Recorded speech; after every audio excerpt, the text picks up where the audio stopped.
إن الحمد لله نحمده ونستعينه ونعوذ بالله من شرور أنفسنا ومن سيئات أعمالنا من يهده الله فلا مضل له ومن يضلل فلا هادي له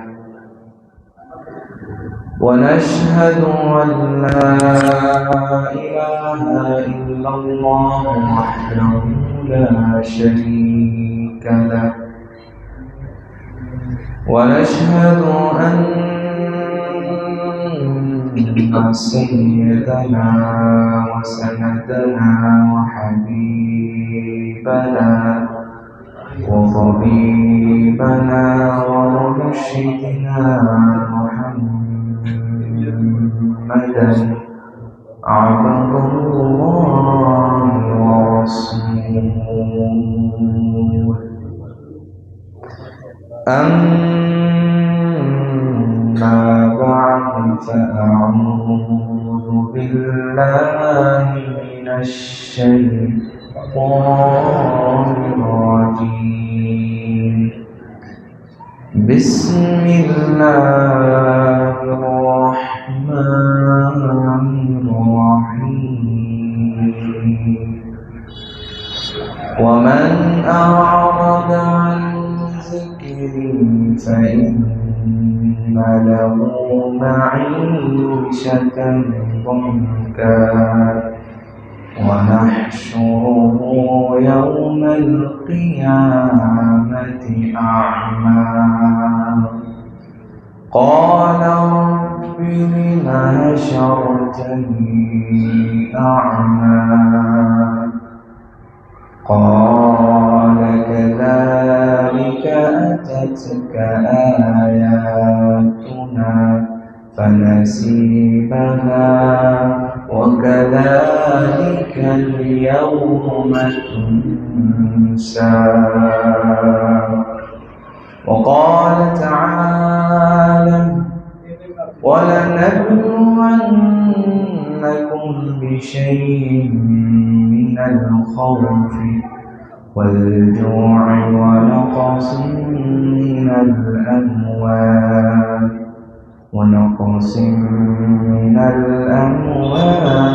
والأنفس والثمرات وبشر الصابرين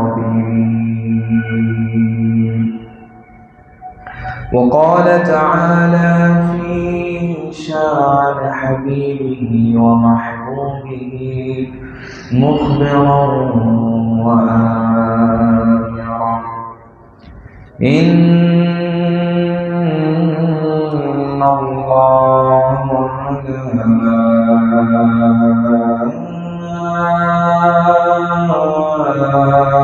وملائكته يصلون على النبي يا أيها الذين آمنوا صلوا عليه وسلموا تسليما اللهم صل على سيدنا مولانا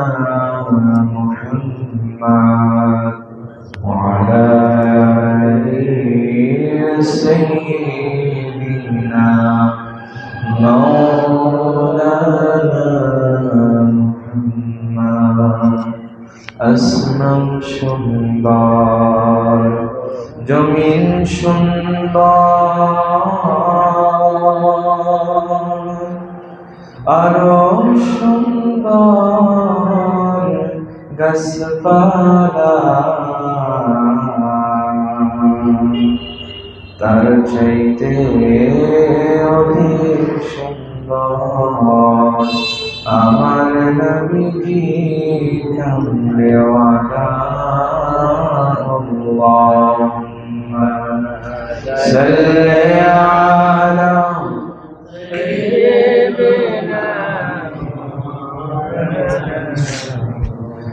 وعلى آل سيدنا مولانا محمد এ দুনিয়া পড়ে থাকবে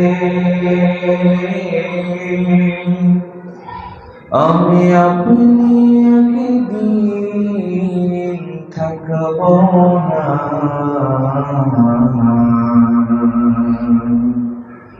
সবাই আমাদের ভুলে যাবে দয়াল নবীজি ভুলবেন না আল্লাহুম্মা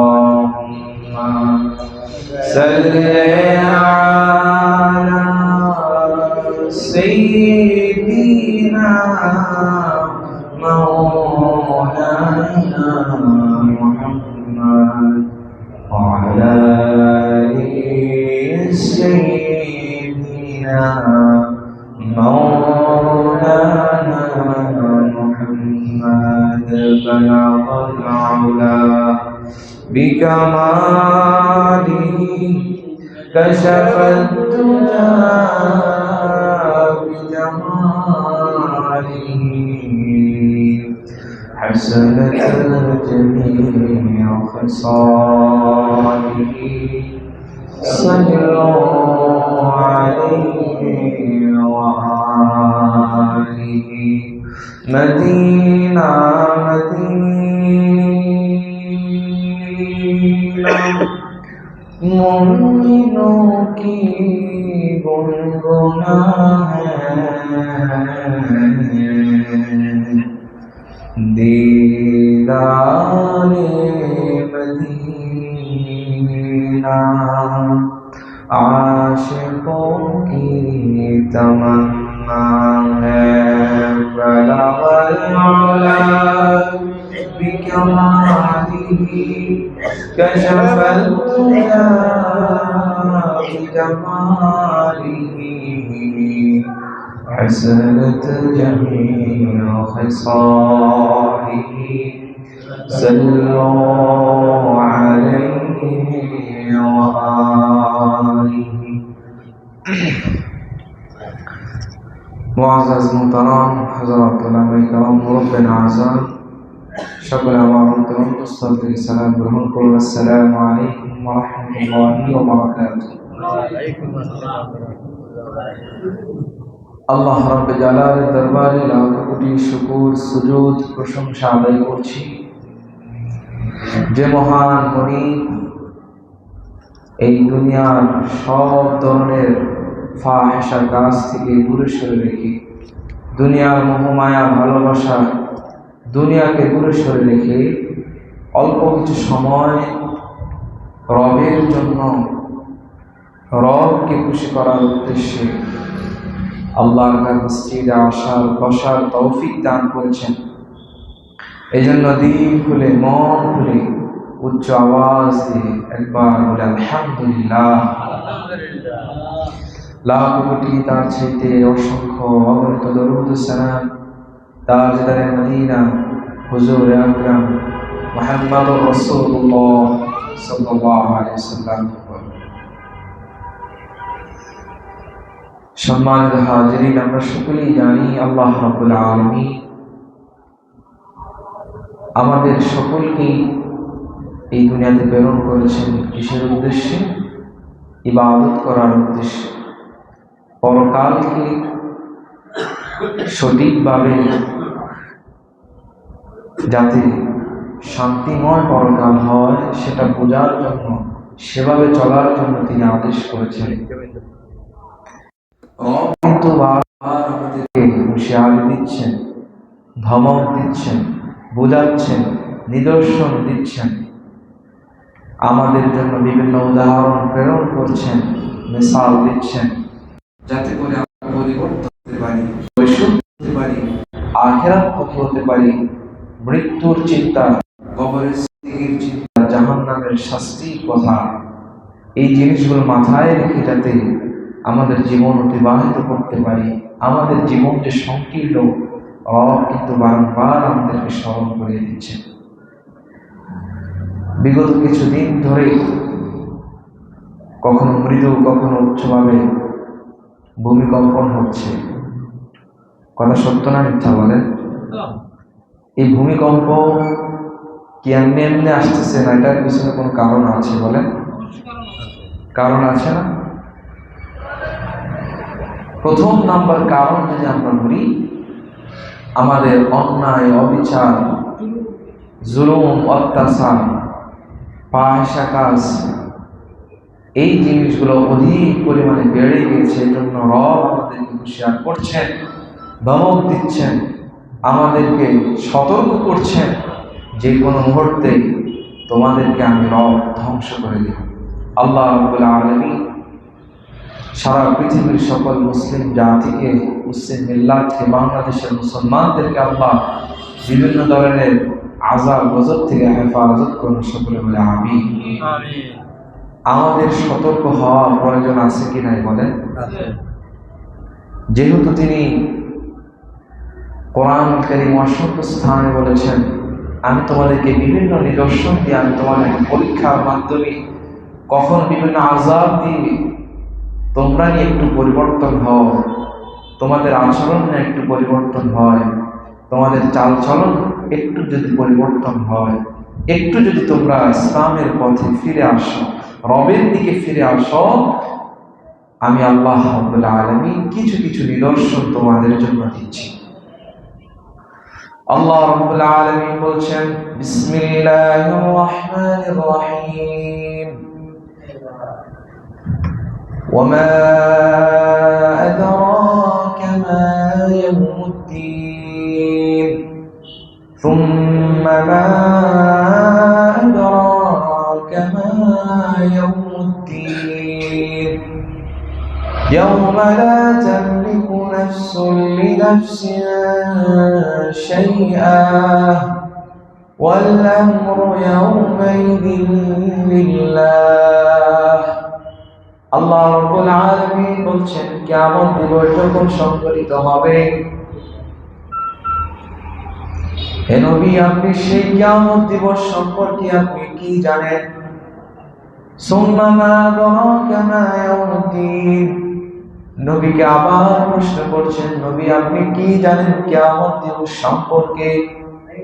ইয়াউমা লা তামলিকু নাফসুন লিনাফসিন শাইআ, সেদিন কেউ কারো কোনো কাজে আসবে না, কেউ কাউকে চিনবে না, কারো কথা কোনো কাজে আসবে না, কারো সুপারিশ কোনো কাজে আসবে না। ওয়াল আমরু ইয়াউমাইযিন লিল্লাহ, একমাত্র মহামনিব, সর্বশ্রেষ্ঠ, সবকিছুর মালিক, বিচার দিবসের মালিক আল্লাহ রাব্বুল আলামিনের আদেশ ছাড়া, তার কথা ছাড়া কিয়ামত দিবসে আর কারো কোনো কথা কাজে আসবে না। আসবে? আল্লাহ ছাড়া আর কোনো কারোর কথা কাজে আসবে না। যেহেতু কিয়ামত দিবসের মালিক সুপ্রিম কোর্টের বড় সুপ্রিম কোর্ট, জর্জের বড় জর্জ রব আল্লাহ রাব্বুল আলামিন, বিচারকদের বিচারক তিনি সব হিসাব নিকাশ নেবেন, তার আগে আগে পরিবর্তন হওয়া প্রয়োজন। এই যে ভূমিকম্প হচ্ছে, এটা একটা নিদর্শন। আল্লাহ রাব্বুল আলামিন বলেছেন, ইযা যুলজিলাতিল আরদু জিলজালাহা ওয়া আখরাজাতিল আরদু ওয়াসকালাহা ওয়া ক্বালাল ইনসানু মা লাহা।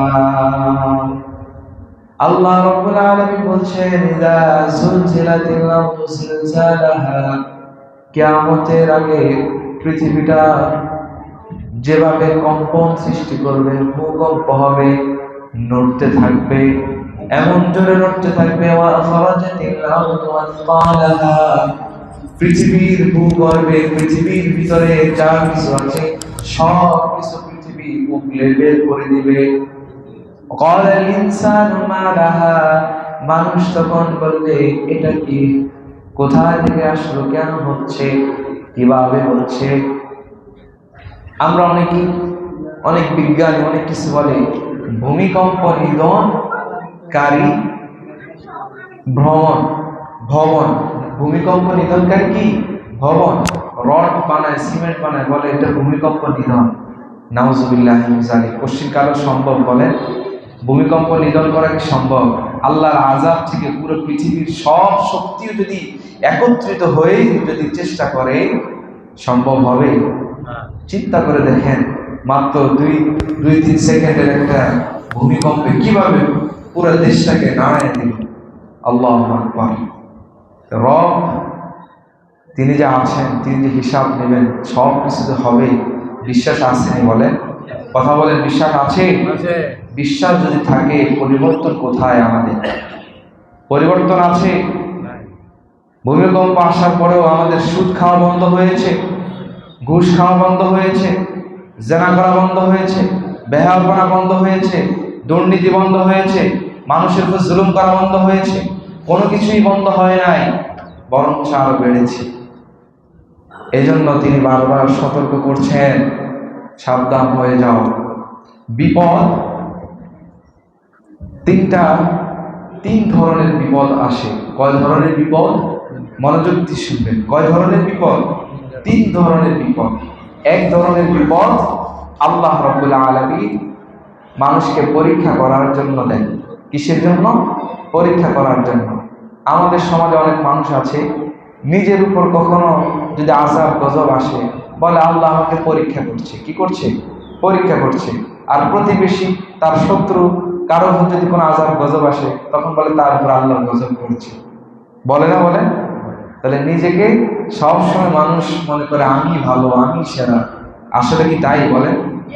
আল্লাহ রাব্বুল আলামিন বিভিন্ন কারণে মানুষকে আযাব গজব দিয়ে থাকেন।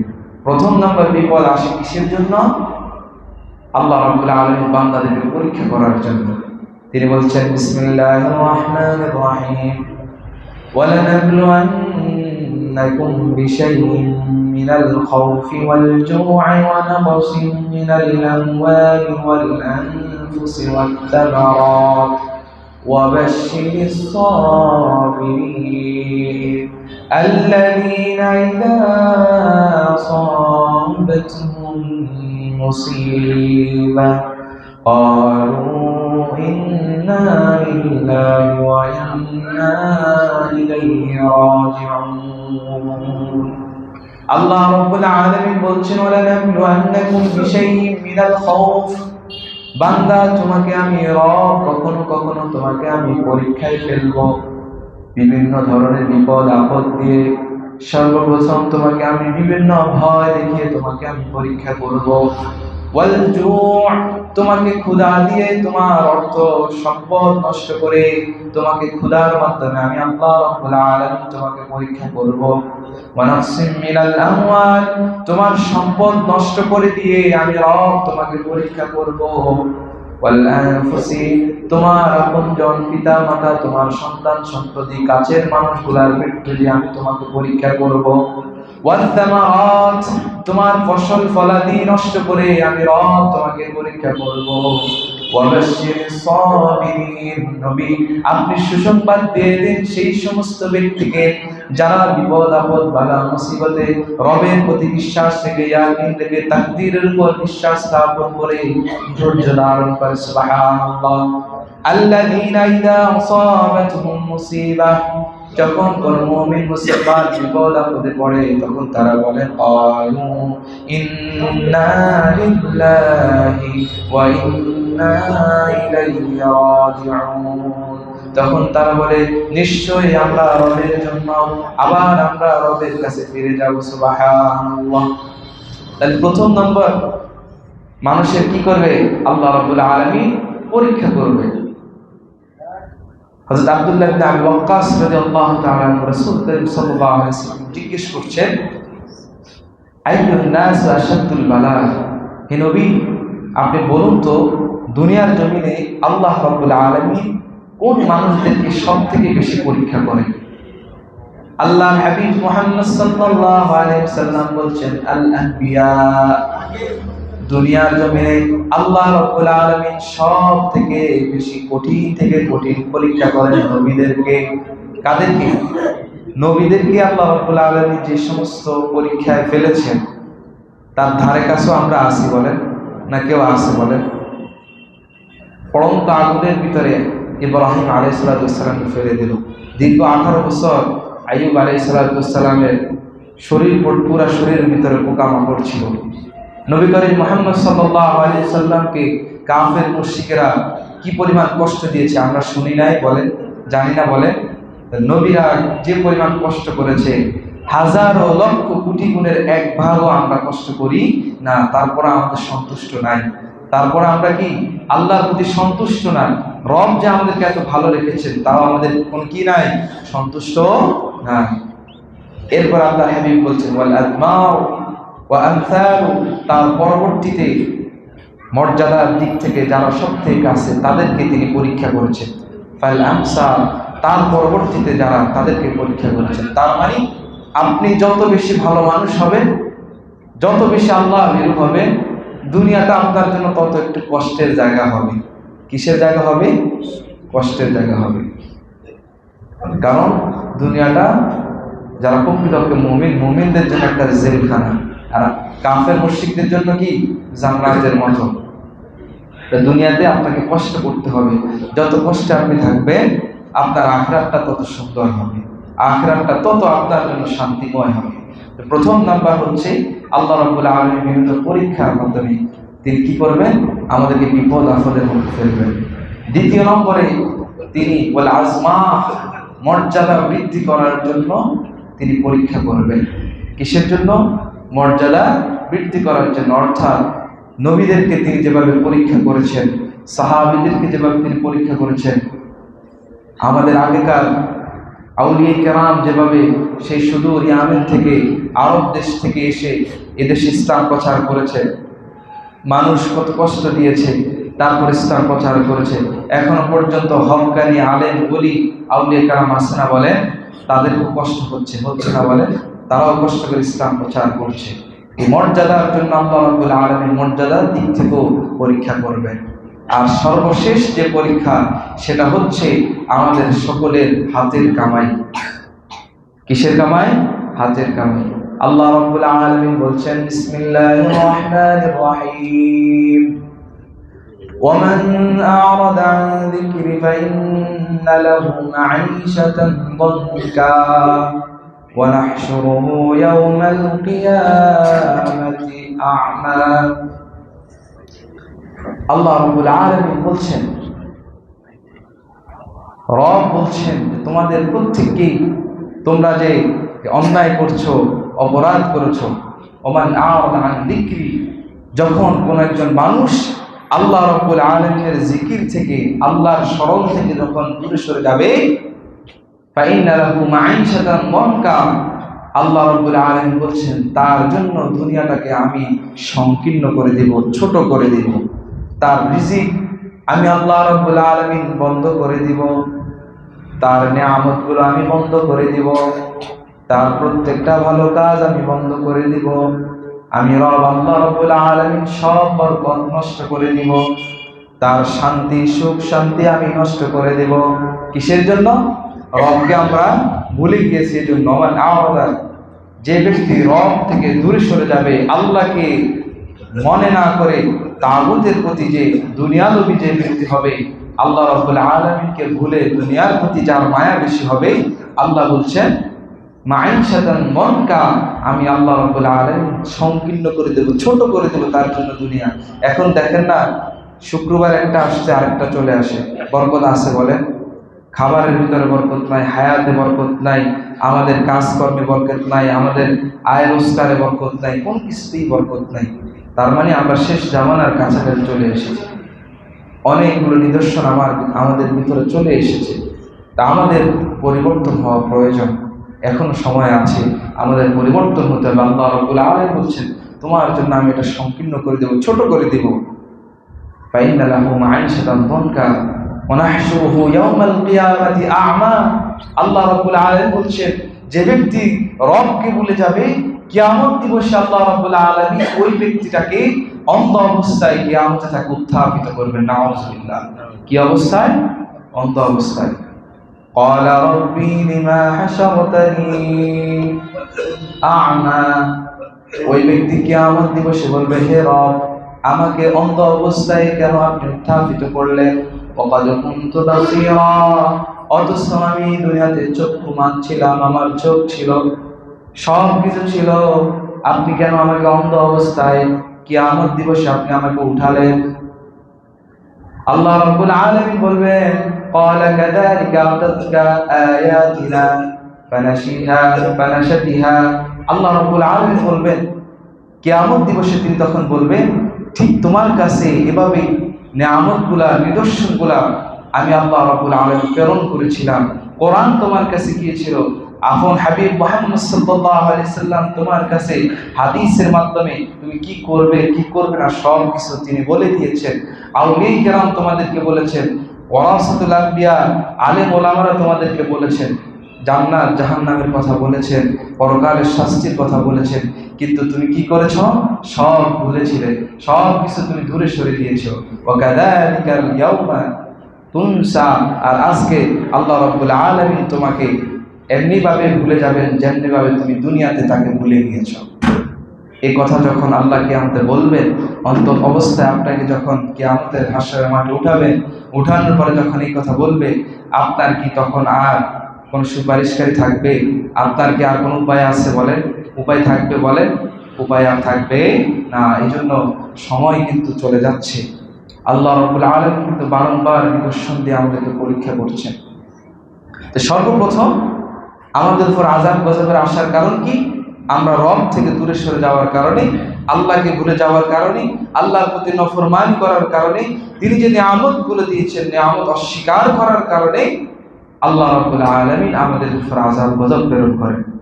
কারণ তিনি বলছেন, ফাযকুরুনি আযকুরকুম, আমার নিয়ামতের শুকরিয়া আদায় করো, আমিও তোমাকে স্মরণ করব, আমাকে স্মরণ করো, আমিও তোমাকে স্মরণ করব। ওয়াশকুরুনি, আমার নিয়ামতের শুকরিয়া আদায় করো, ওয়ালা তাকফুরুন, আমার নিয়ামতগুলো অস্বীকার করিও না। যদি অস্বীকার করো তাহলে কি হবে? কঠিন আযাব তোমাদের জন্য অপেক্ষা নয়।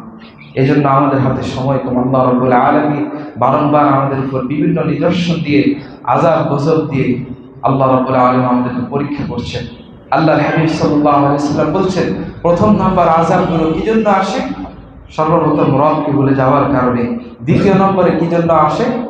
যাকাতকে জরিমানা মনে করলে মানুষের উপর আযাব গজব আসে। আল্লাহর হাবিব সাল্লাল্লাহু আলাইহি সাল্লাম বলছেন, আল কওমু লা ইয়াতাহাব্বাসুনা আমওয়ালাহুম যাকাত তাদওয়ান আসমাউ ফিস সামাই আফাহা। আল্লাহর হাবিব সাল্লাল্লাহু আলাইহি সাল্লাম বলছেন, কোন একজন জাতি, কোন মানুষ যখন যাকাত দিতে অস্বীকৃতি জানাবে, জরিমানা মনে করবে, তখন আল্লাহ রাব্বুল আলামিন আসমানের বৃষ্টি বন্ধ করে দিবেন। কি বন্ধ করে দিবেন?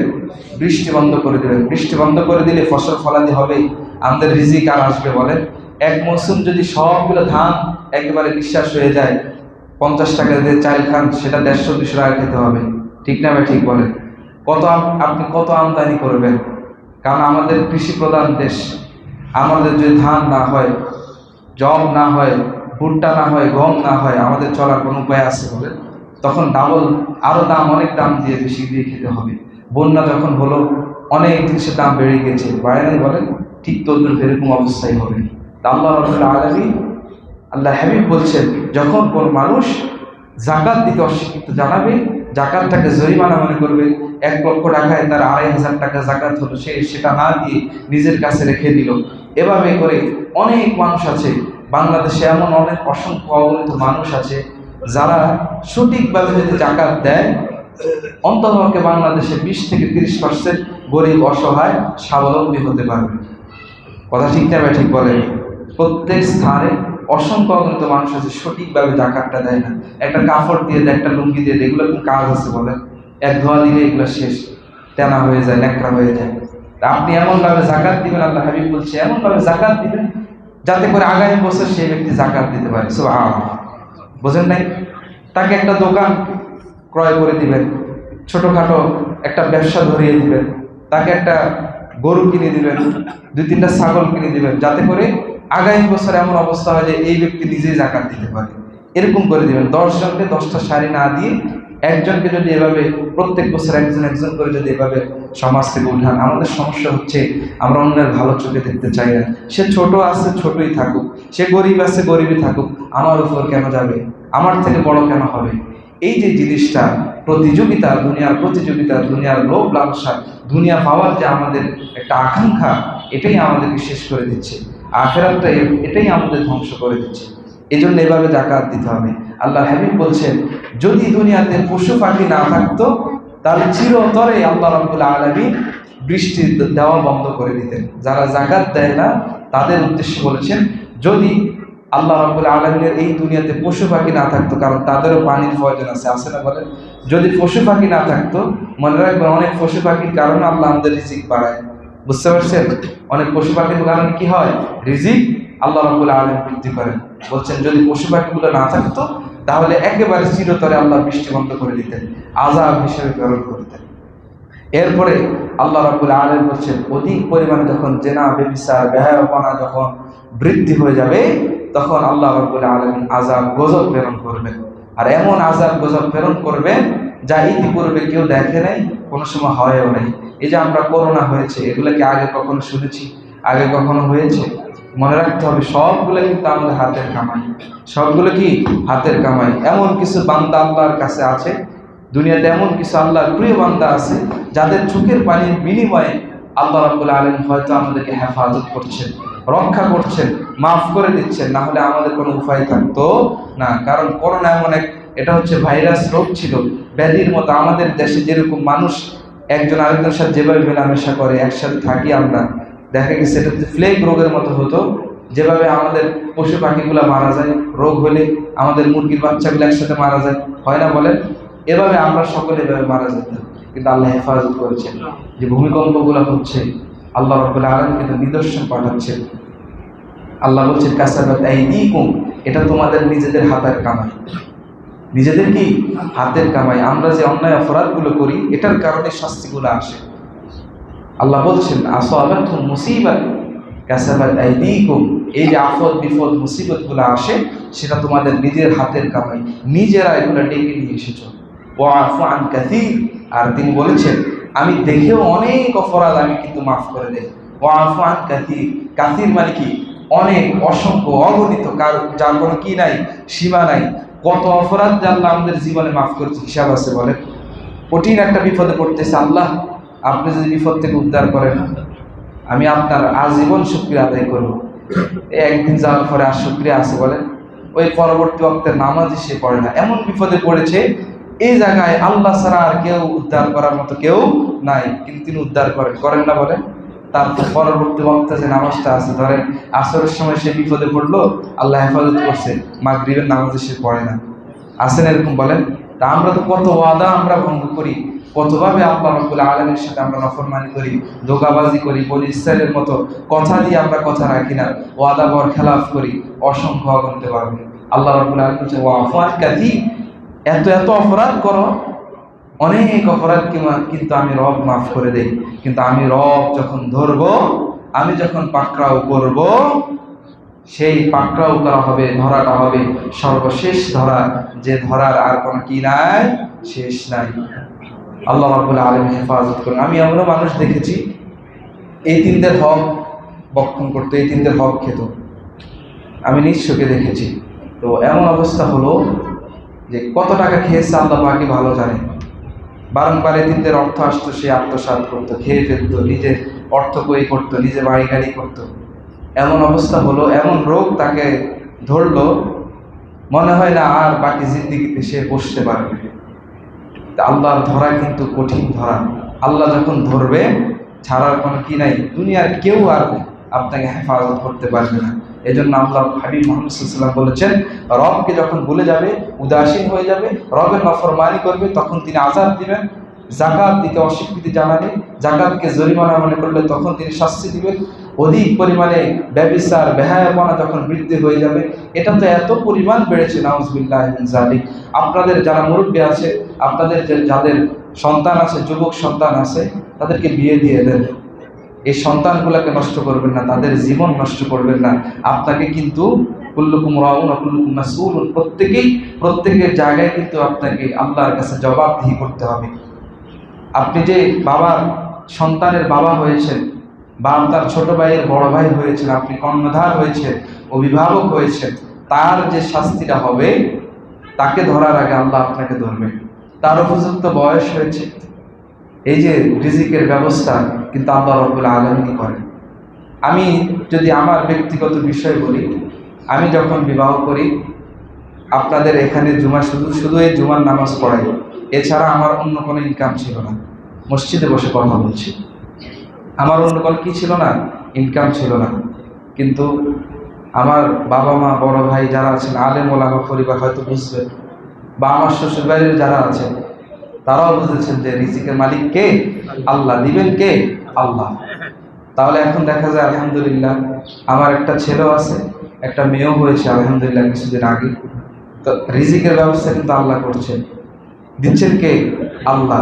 এই জন্য এগুলা নিয়ে কখনো ভয় পাবেন না যে কি খাওয়াবে। আমাদের সমাজে চিন্তা করে যে আরে বিয়ে করছে, সে তো নিজেই চলতে পারে না, তার নিজেরই তো 8-10 হাজার টাকা মাসে খরচ আছে, সে কিভাবে চলবে? আল্লাহই ব্যবস্থা করবে। সর্বশেষ আমাদের খেয়াল রাখতে হবে তাওয়াক্কালতু আলাল্লাহ। আমরা অধিক পরিমাণে অসুস্থ হলে আমরা ভরসা করি কার কাছে? কার উপর? ডাক্তারের উপর, ওষুধ বইয়ের উপর। কথা বলে ঠিক না? ডাক্তার, ওষুধ বইয়ের উপর আমরা ভরসা করি, কিন্তু আল্লাহর উপর ভরসা করে সূরা ফাতিহা পড়ে যদি আপনার অনেক পেট ব্যথা, আপনি জ্বরে মরে যাচ্ছেন, সূরা ফাতিহা পড়ে আপনার ইয়াকিনের উপর, প্রত্যেকটা বিষয় আপনার ইন্নামাল আমালু বিন্নিয়াত, আপনার নিয়তের উপর, ইয়াকিনের উপর, আপনার ইয়াকিন যত মজবুত হবে, আপনার নিয়ত যত সঠিক হবে, যত শক্ত হবে, আপনার কাজটা তত বেশি সহজ হবে। আপনি যদি মনে করেন যে না আমার এই সন্তান কি খাওয়াবে, নিজেই চলতে পারে না, তখন দেখা গেছে বিয়ের পরে তার অবস্থা আরো খারাপ হবে। কিন্তু আপনি যদি মনে করেন যে না রিজিকের ব্যবস্থা আল্লাহই করবে, আল্লাহ একমাত্র রিজিক দাতা, তিনি কি রাজ্জাক, তিনি কি রাজ্জাক, তিনি রিজিক দাতা, তিনি সব দিবেন, এত চিন্তা করার কি প্রয়োজন? এই যে গুনাহগুলো করছে বারংবার, এই যে অবৈধভাবে মেলামেশা করছে, যুবক যুবতীরা অবৈধভাবে মেলামেশা করছে, কথা বলছে, দেখা সাক্ষাৎ করছে, প্রত্যেকটা জিনিসই তো হারাম। কারণ আল্লাহ হাবিব সাল্লাল্লাহু আলাইহি ওয়াসাল্লাম বলছেন একটা নারী, একটা পুরুষ যখন কথা বলে, তৃতীয় ব্যক্তিটা হয়ে যায় শয়তান। তৃতীয় ব্যক্তি কে হয়? শয়তান। তো শয়তানকে আপনার কখনো ভালো চাইবে বলেন? না এই জীবনে কখনো চাইছে আপনার ভালো? না আর কখনো চাইবে? কি আমার পর্যন্ত চাইবে আপনার ভালো? কখনো চাইবে না, আপনার মন্দই চাইবে। এজন্য যারা যুবক আছেন চেষ্টা করবেন যে আপনারা যে কোনো একটা স্টুডেন্ট বয়স থেকে, ছাত্র বয়স থেকে কিছু একটা করার চেষ্টা করবেন। পাশাপাশি যদি মনে করেন যে আমার উপর বিবাহ করা জরুরি, তবে আমি আমার কথা পরিবারে বলেছি যে আমার বিবাহ করা জরুরি, লজ্জার কিছু নাই। এটা বিবাহ হচ্ছে দিনের অর্ধেক, দিনের অর্ধেক। আপনি যখন বিবাহ করবেন, আপনার দিনটা পরিপূর্ণ হবে। সুবহানাল্লাহ। কি হবে? দিনটা পরিপূর্ণ হবে, আপনার ইসলামটা পরিপূর্ণ হবে, আপনার জীবনটা পরিপূর্ণ হবে। সুবহানাল্লাহ। এখানে লজ্জা পাওয়ার কিছু নাই। যারা বড়রা যারা আছেন, আপনাদের ঘরে যদি সন্তান থাকে, আপনাদের আত্মীয়স্বজন যদি থাকে, চেষ্টা করবেন বিবাহ দিয়ে দেওয়ার জন্য। আর আমাদের দেশে এমন অবস্থা হয়, কাবিলগুলো নাম শোনার জন্য 8 লাখ 10 লাখ এভাবে কাবিল দেওয়া হয়। মনে রাখবেন, কাবিল না দিয়ে যদি কেউ মৃত্যুবরণ করে আর স্ত্রী যদি মাফ না করে, কিয়ামতের ময়দানে তাকে জেনাকারীর কাতারে দাঁড় করানো হবে। কথা বুঝতে পেরেছেন? কোন কাতারে? জেনাকারীর কাতারে তাকে দাঁড় করানো হবে। আপনি 8 লাখ 10 লাখ মানুষ শুনবে এই জন্য দিচ্ছেন। আবার অনেকে, আমাদের সমাজে অনেকে মনে করে বেশি কাবিল না দিলে তো পরিবারে যে সমস্যা হয়, পরবর্তীতে তালাক, এটা সেটা, মামলা মোকদ্দমা, এই সমস্ত জিনিস নিয়ে পড়ে থাকতে হয়।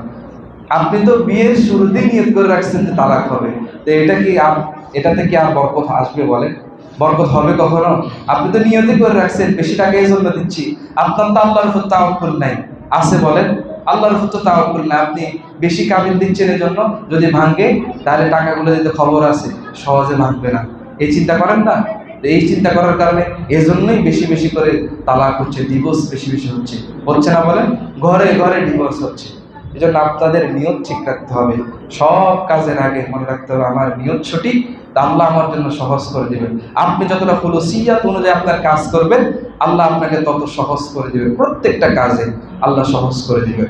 এজন্য এই বেহায়াপনা, এই সমস্ত কাজ থেকে ফিরে আনার জন্য একমাত্র বিবাহ উপযুক্ত যদি হয়, মেয়ে হোক ছেলে হোক, বিয়ে দিয়ে দিবেন। অনার্স উঠবে, মাস্টার্স উঠবে মেয়ে, তারপরে বিয়ে শাদী দিবেন। এই ধরনের চিন্তা ভাবনা যখন করবে, তখন দেখবেন যে সে যে অন্যায়গুলো করছে, এই অন্যায়ের একটা ভার, একটা অংশ আপনার উপর চলে আসবে। আল্লাহ রাব্বুল আলামিন আমাদের সকলকে মাফ করে দিন, আমাদেরকে বুঝার তৌফিক দান করুন। বিভিন্ন ধরনের আযাব গজব থেকে আল্লাহ যাতে আমাদেরকে হেফাজত করে, সকলে বলে আমিন। আমরা এখন থেকে যাতে পরিবর্তন হতে পারি, আল্লাহ রাব্বুল আলামিন আমাদের অন্তরকে প্রশস্ত করে দিন, আমাদেরকে পরিবর্তন হয়ে রবের দিকে ফিরে আসার তৌফিক দান করুন, সকলে বলে আমিন। ওয়া আখিরু দাওয়ানা আলহামদুলিল্লাহি রাব্বিল আলামিন। যারা সুন্নাত পড়েন না, 4 রাকাত কাবলা নামাজ করুন।